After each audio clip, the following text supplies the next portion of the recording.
What's up, YouTube land? I'm back. It's really like I never left.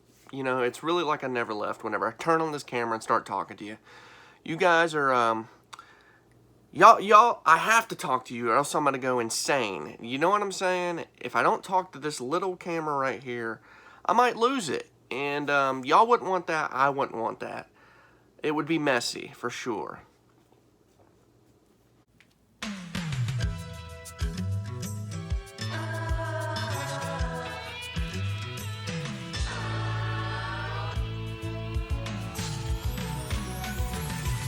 Whatever happened to predictability? The milkman, the paperboy, evening TV.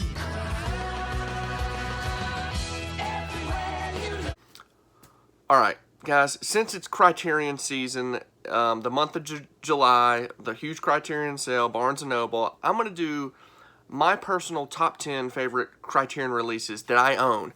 I don't own every Criterion movie, by far. Haven't seen every Criterion movie, by far. But these are the ones I own, and these are the ones I like. So we're going to start it off at number 10 with Rosemary's Baby. And this would be higher on the list, but I've not seen it in a while. Coming out in 1968 from the controversial director Roman Polanski. This is basically a mother who might be giving birth to a satanic child. These old people and her husband are kind of maybe in a cult. And it's just an eerie movie by far. And I've not seen it in a while, so I can't go into great depths on it, but I do know there's a cult presence, and it creeped me out. It's a good movie, though. Okay, another horror movie coming in at number 9. It's Night of the Living Dead. I mean, this really is the start of zombies for me, and it's a basic, simple plot. These people, they come across zombies. It's brand new. Zombies just broke onto the scene here, and they have to hoard up inside this house with a few other people, and some people kind of have their mindset on what they should do, and other people in the house view things differently. Maybe they should do something differently. So everybody's kind of not really arguing with each other, but yeah, arguing with each other inside the house. So it makes it even more tense throughout the whole movie. It's a really good pick up and watch. It's not long.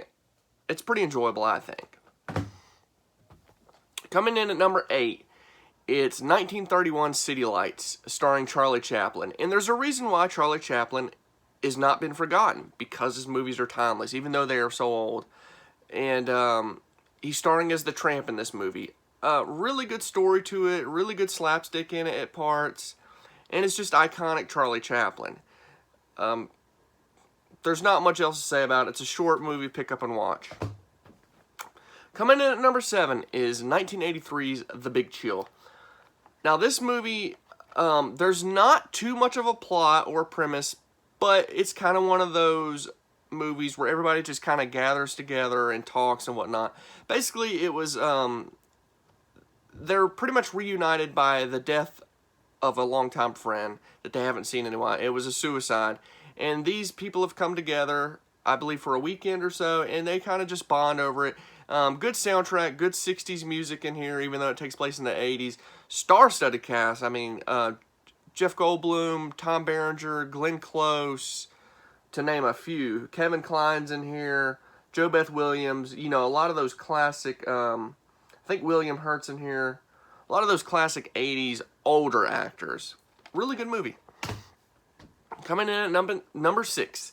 It's Something Wild from 1986, starring Ray Liotta, Jeff Daniels, and I believe Meg Griffith. Is that who else is in here? Melanie Griffith. Sorry, not Meg. What am I talking about? I'm thinking of like Family Guy or something. Jeff Daniels and Melanie Griffith meet at a local restaurant. He was about to not pay for his food. She noticed it. They kind of just, I don't know, started talking after that. Pretty just like a weird meetup. And they end up going on a road trip. Little did they know, they run across Melanie Griffith's old boyfriend, Ray Liotta, and let's just say him and Jeff Daniels do not clash well. And things really pick up at that point once Ray Liotta's character gets in this movie. I really like it. Okay, coming in at number 5. It's The Silence of the Lambs. Okay, guys, most of y'all have seen this, I'm sure. 1991's Best Picture winner, Oscar winner, beating out Beauty and the Beast. So, Anthony Hopkins' best role, and probably Jodie Foster's best role. It's really a great crime, drama, thriller, horror, all in one, and a little bit of cannibalism too. So really, what's not to like about this movie? You know, guys, I don't need to say much. Most of y'all have already seen it, though. Okay, coming in at number 4, it's 1958's The Blob, starring a young Steve McQueen.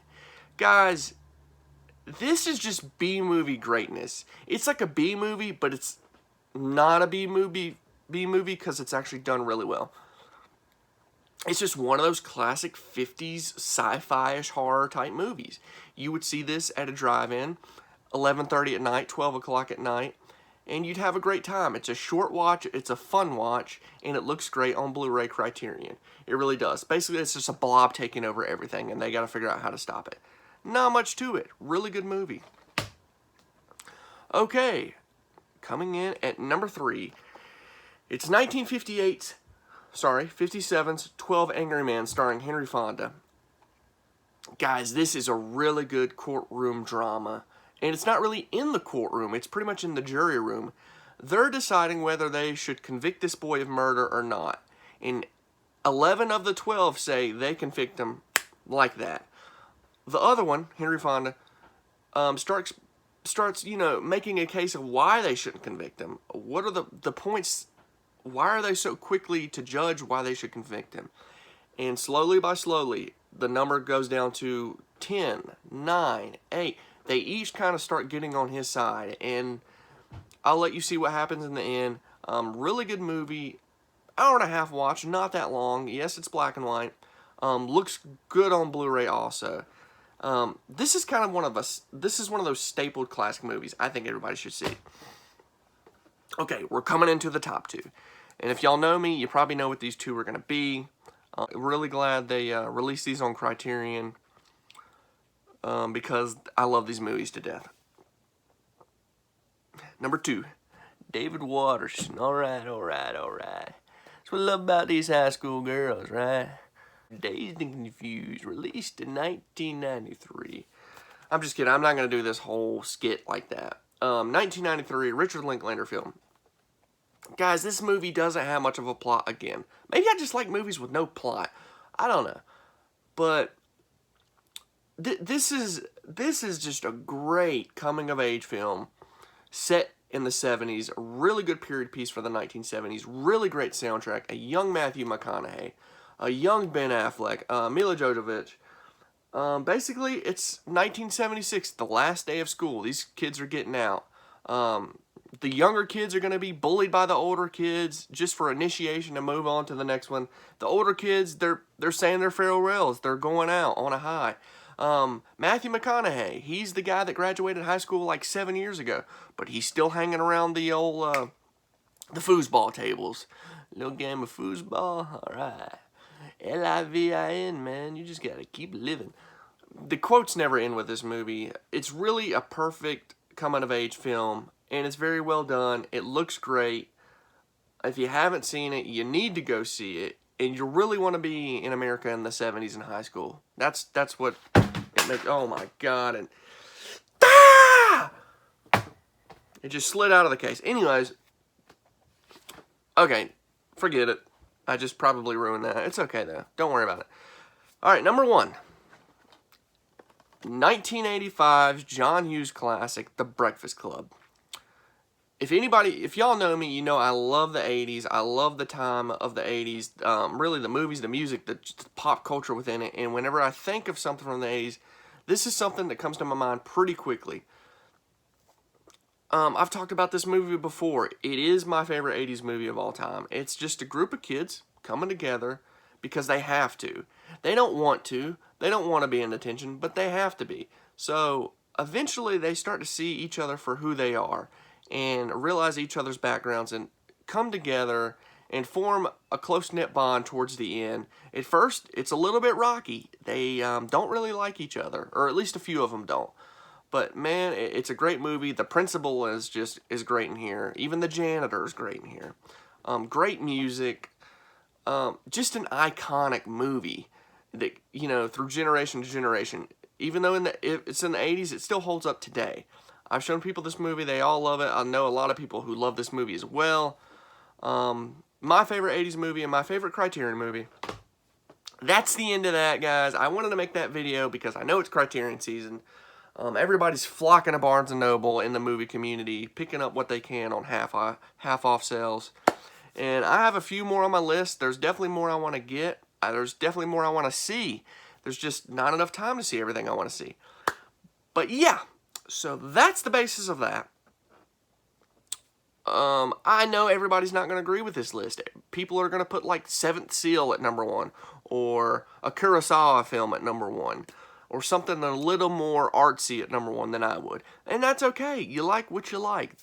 These lists are just all opinion based. And hopefully you enjoy my opinions, and I'll enjoy yours. And guys, make sure you hit that like button and that subscribe button, because I'm continuously putting out content, trying to make trying to have a lot of quantity, but trying to have some quality with it, you know?